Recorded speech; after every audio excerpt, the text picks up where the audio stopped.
Welcome back, dissectors. Today we're going to delve into the murky lore that surrounds Bran Castle in Romania, a destination heavily marketed as the real Dracula's castle. Said to have inspired the novel Dracula by Bram Stoker, published in 1897, does this supposed haunted location really have ties to vampirism and Vlad the Impaler? Or was it just something rustled up for the tourist trade? And what other spirits are said to haunt here? Like the Queen of Hearts, are their stories just as gruesome? Bran Castle was first mentioned in documents from King Louis I of Hungary dating back to 1377, when he gave permission to the Transylvania Saxons to build the castle. It took 11 years to construct, and when completed stood 2,500 feet above sea level in the Carpathian Mountains, situated between Transylvania and Wallachia. After completion, it served as a fortress, stopping any expansion of the Ottoman Empire, as well as a custom house for goods coming in or out of the area. For a time, it was predominantly soldiers and mercenaries who lived in the castle, but at one point was gifted by King Sigismund to Prince Maicrea, the older brother of Vlad III, also known as Vlad the Impaler, for all of his loyalty. In 1441, the Turks stormed Transylvania, but they were defeated by John Hunyadi in Bran, a man who was the regent governor for the Kingdom of Hungary and ruler of Transylvania. At this time, Vlad Dracula, father of Vlad III, was the Wallachian ruler, and he was sadly killed along with his son, Prince Maicrea, in 1447. Vlad III was held captive by the Ottomans at this time in the hopes of securing Vlad Dracula's loyalty. It is said that in his time as a prisoner, he saw many gruesome things which inspired him while being fueled by anger and the need for revenge. Firstly, Vlad invaded Wallachia with the support of Ottoman, but it didn't go quite as planned, and he had to take shelter in the Ottoman Empire after. Then, with Hungarian support, he attacked again in 1456, going up against the Transylvania Saxons too. It was here that he began burning down villages and impaling prisoners on stakes. And as people were left horrified at the gruesome sight left behind by Vlad, one built on the deaths of hundreds of thousands of prisoners by horrifying means, other rumours began to circulate. You see, many believed that Vlad was not just killing people, but drinking their blood and devouring their flesh, something that seems to echo Bram Stoker's Dracula. Sadly, even though there are said to be around 560,000 visitors to Bran Castle each year due to its ties to vampirism, Vlad does not seem to have stayed at the castle while travelling in the area.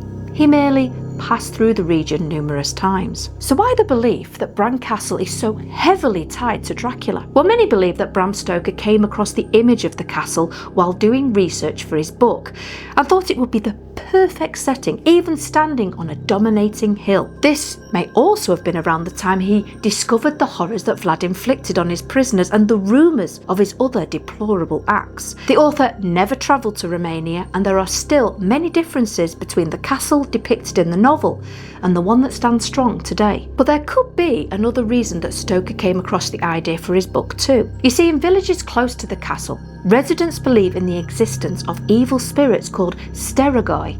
Sorry if I pronounced that wrong. It's thought that during the day these ghosts behave like normal people, but at night their souls leave their bodies to haunt those who are asleep, tormenting their minds. The spirits are thought of as the undead and are another connection to Dracula. Then, after many changes in use over the years, Bran Castle was offered to Queen Maria of Romania in 1920, quickly becoming her favourite place to stay. When she died in 1938, her heart was cut out of her chest and placed inside a silver box which was kept inside the crypt of the castle. In 1944, during World War II, Princess Elena, Maria's daughter, built a hospital inside the castle and named it the Hospital of the Queen's Heart, working as a nurse herself until 1948. Sadly, in this year, the princess and her family were forced to leave the country for political reasons, and Bran Castle was turned into a museum. After the war, though, the property was severely damaged and had to be restored to its former glory, finally reopening to the public in 1987. But since Maria's death, her spirit has been seen wandering the grounds of the castle she loved so much in life, and she's not alone. Due to its vast, dark history, the castle is said to be severely haunted, but many of the spirits are unknown. They could be soldiers, prisoners, royalty, and any other number of people who lived within the walls of this castle. Witnesses have reported poltergeist activity, shadow figures, EVP recordings, and orbs flying around.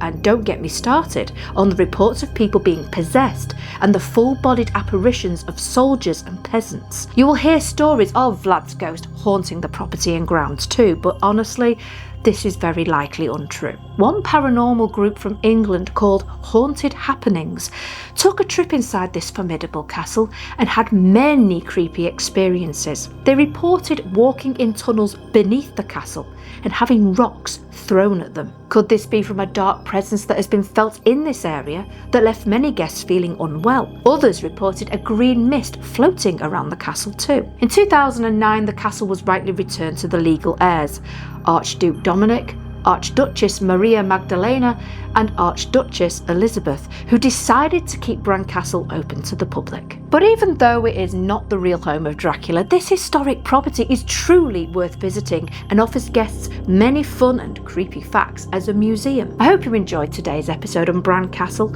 To me, the fact that Vlad the Impaler didn't really reside here or even haunt the premises didn't take away from the fact that it really is a fascinating place. And to think that once upon a time, a queen fell in love with the castle so much, she gave it her heart in death. Let me know your thoughts in the comments below. Until next time, my friends, stay safe out there.